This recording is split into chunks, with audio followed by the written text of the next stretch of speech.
Hello everybody, this is the Pouncer channel, and today I'm doing a review of Knightfall, Season 1, Episode 5, and my thoughts on it. Let's go on this journey together and have some fun and have a discussion, okay?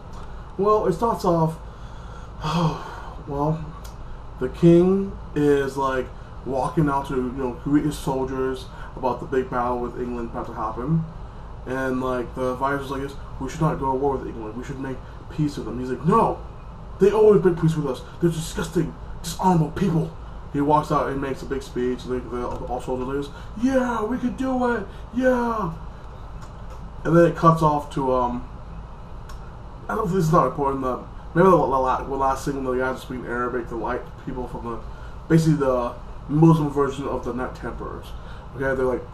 Then it cuts up to the Knight Templar. That one guy gets captured for betraying the Knight Templars and killing the prisoner like this.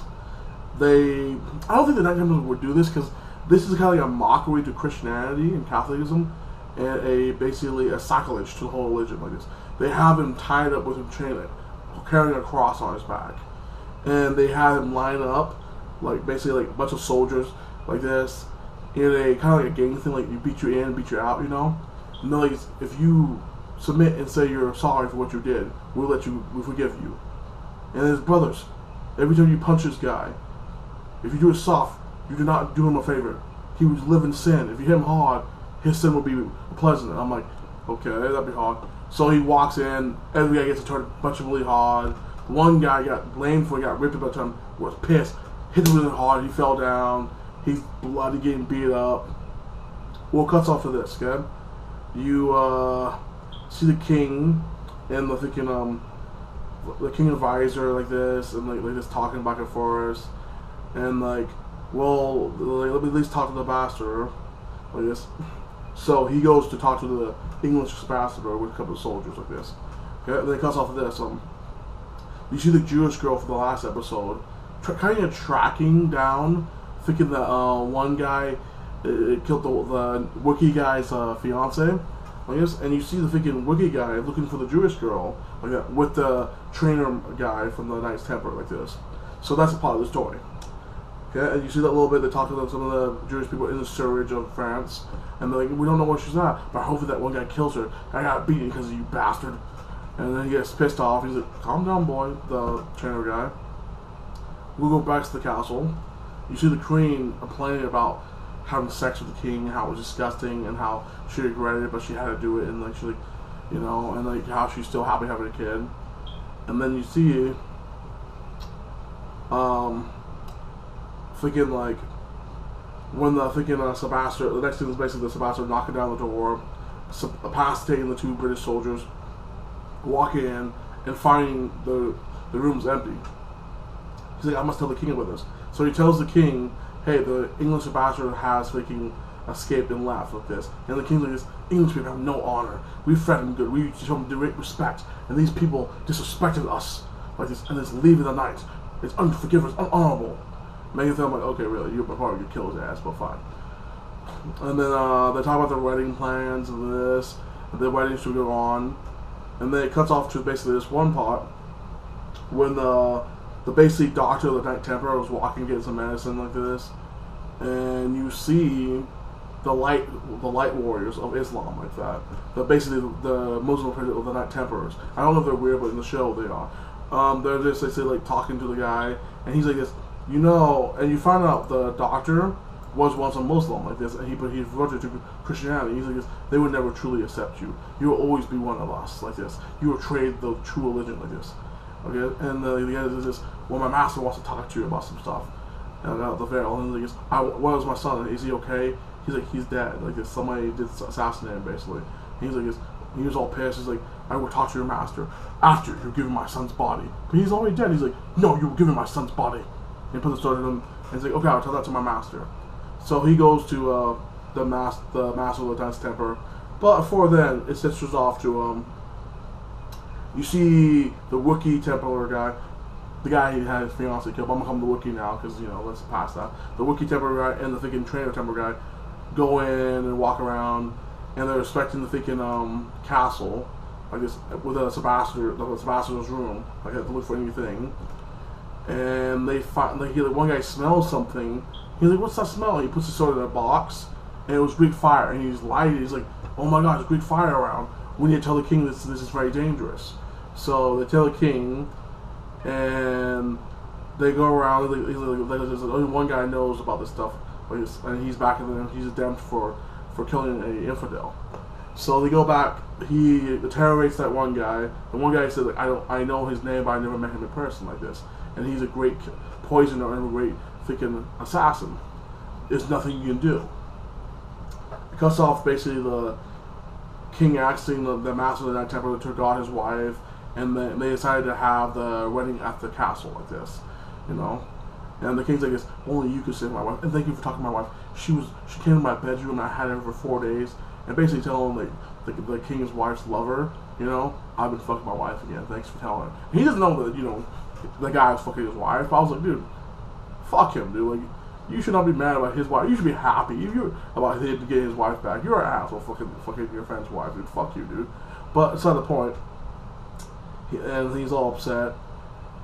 He's got the queen, and they have a talk. And the queen's like, "Well, I'm pregnant with your child, like this. And I was gonna tell you that night, but you had your own plans." And he hits him, and that's why you slept with him. Oh my God!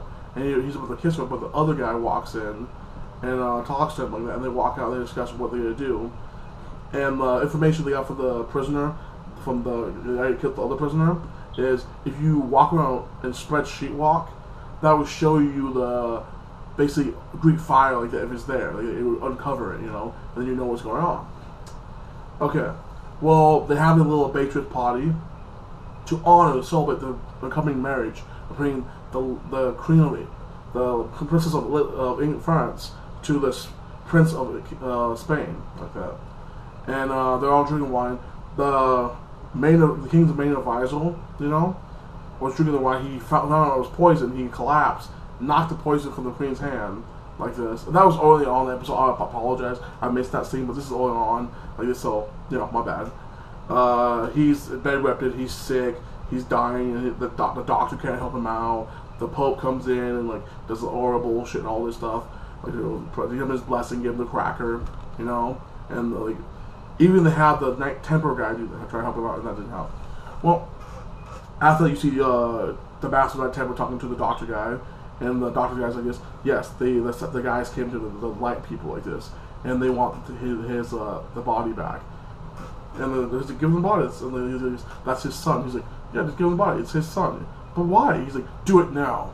It's his blood. If they want the body back to bury him naturally, that's their right. Do it. It's the right thing to do. And this is kind of showing the kindness of the Templars. But in reality, the Templars are freaking douchebags and they wouldn't do this. But this is going to save their kindness because of the TV show. They later on they have the wedding at the castle. It's going on, and like they have a bunch of Knight Templars guarding the castle of the king like this. And then you see freaking this guy that comes out, the assassin comes down. It reminds me of 300 because they're wearing a 300 mask. And I'm like, really? I mean, I don't think they really had the assassin that they really with 300. They probably more ninjas wrapping their face with some cloth because you can see better with that, but it's not the point. They did this, and she's like, the assassin climbs up, and you see Godfrey like that chilling, and they shoot an arrow. Godfrey pushes the king and takes the arrow to the chest, falls down like this. And he's like, and then the doctor, like this, and the assassin escapes, you know. And then you see the assassin capture the queen and then run off. And they're in this chariot, you know, like that. And then you see the Prince of Spain gets in the chariot, tries to save his like girl. And then but you won't realize it's a plot to kill the prince because she doesn't want to marry him because she snitched on her. So she pushes him down and jumps off. And then the assassin lights the freaking like Greek fire, burns the prince up. The assassin escapes, and then the plot real. And then later on, in the next scene, you see the Princess of France give the antidote to the king's advisor. He was in the planet too, her uncle, like this. And then you see him walk. Later on, you see him walk over and talk to the freaking ambassador. He has the ambassador of England tied up, and he's like, no one's gonna believe you. I did this like this. Like, yes, they will. You poisoned me.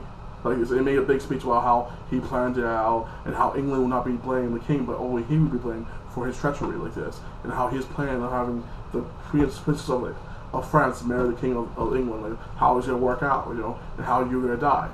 So he does all that, and that ends that whole thing, and then it switches over to picking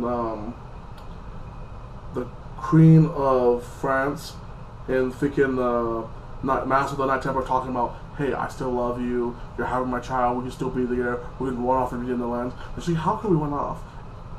The king will find us anywhere. I'm the Queen of Spain and you're the Master of the Templar. This is over. And I was like, yeah, bitch, you stop being a fucking whore and go to your man. And this is not your child, this is the King of France's child, bye. And you see Goffred's just like depressed, and he goes back to the temple, and you see her walking to freaking the king, her husband, and he puts the hand on the body and her stomach, and the king's like, oh, God, you're pregnant, I'm so happy. And I'm like, you're a trick, motherfucker, but hey, it is what it is. And you see Goffred walk into the temple, the light people come up, knocks him out, the episode ends like this. I give this episode a solid 8. It was a lot better than the last episode. It was entertaining. Like it was chilling. It has good character developments like this. Oh yeah, the wiki of the Knight Templar, he decided to put his ring off, and like they have this tree with all the freaking Knight Templar guys, the wikis, put their special like items there.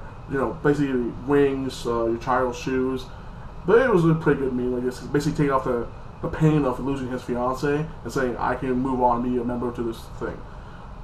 Subscribe to me, comment, and you have a blessed day, and tell me what you thought of this episode. And please, you should watch the show because it's amazing.